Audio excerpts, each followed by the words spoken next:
La conception constructiviste de l'apprentissage et de l'enseignement par Luca Rubulota, Jérémy Doc, Stéphanie Steno et Hanan Hall. Bonjour, aujourd'hui je vais vous présenter les différents niveaux du constructivisme.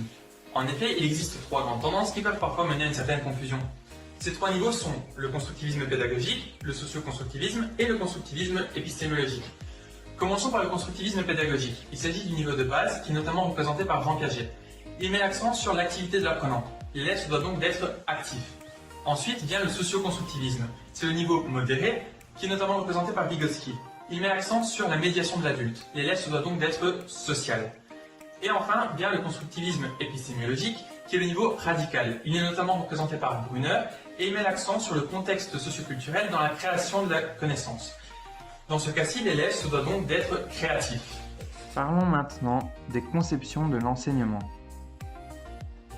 Comme dit précédemment, le constructivisme, notamment représenté par Jean Piaget et par Brunner, ainsi que le socioconstructivisme, qui lui est représenté par Vygotsky, repose sur deux valeurs qui sont complémentaires. Ces deux valeurs sont l'activité personnelle de l'apprenant et la coopération entre ces différents apprenants. L'activité personnelle de l'apprenant signifie qu'il se doit d'être actif en toute situation. Et cette coopération servira à créer des liens sociaux entre eux et à développer l'aspect créatif. Ces deux valeurs complémentaires sont d'égale importance et elles sont mises ensemble au service de l'apprentissage. Bonjour, je vais vous parler des implications éducatives du constructivisme en éducation. Une classe dite constructiviste est une classe qui va mettre l'accent sur le développement de l'apprentissage, mais aussi le développement de l'analyse. C'est un compromis entre l'apprentissage et un modeling cognitif. Ces différents acteurs sont les professeurs et leurs pairs. Il s'agit là d'un milieu où des problèmes et des questions significatives seront proposés aux élèves.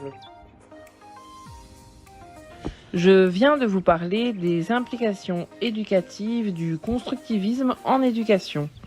Concernant ce sujet, nous parlons aussi de coopération entre les élèves à l'intérieur d'une communauté d'apprenants, comme ici représenté l'école.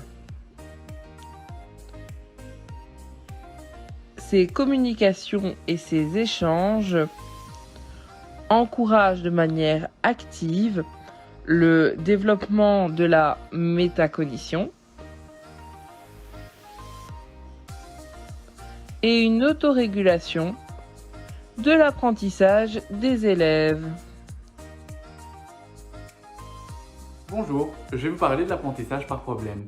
L'approche par problème est une approche pédagogique centrée sur l'apprenant et s'inscrit dans la pédagogie active. Elle vise le développement de compétences transversales sur base de situations problèmes qu'on distingue de situations d'exécution où la procédure de résolution est connue. L'apprenant ne connaît donc pas la procédure de résolution dans l'apprentissage par problème, de façon à faire des apprentissages de contenu et à développer des compétences de résolution de problèmes. Les apprenants sont généralement regroupés par petites équipes et tentent ensemble de résoudre le problème complexe proposé par l'enseignant. Celui-ci encadre cette démarche et joue alors le rôle de médiateur.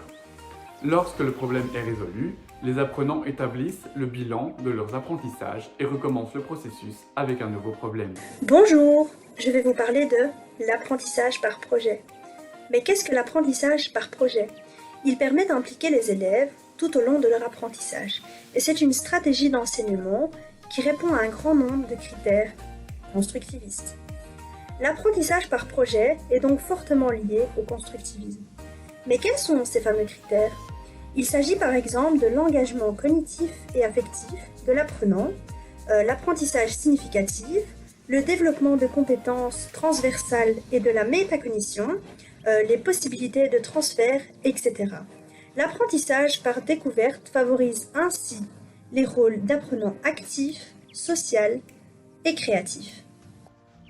Nous venons de vous parler de la conception constructiviste de l'apprentissage et de l'enseignement. J'espère que cela vous a plu. À ce moment-là, n'hésitez pas à mettre un petit j'aime en bas de cette vidéo.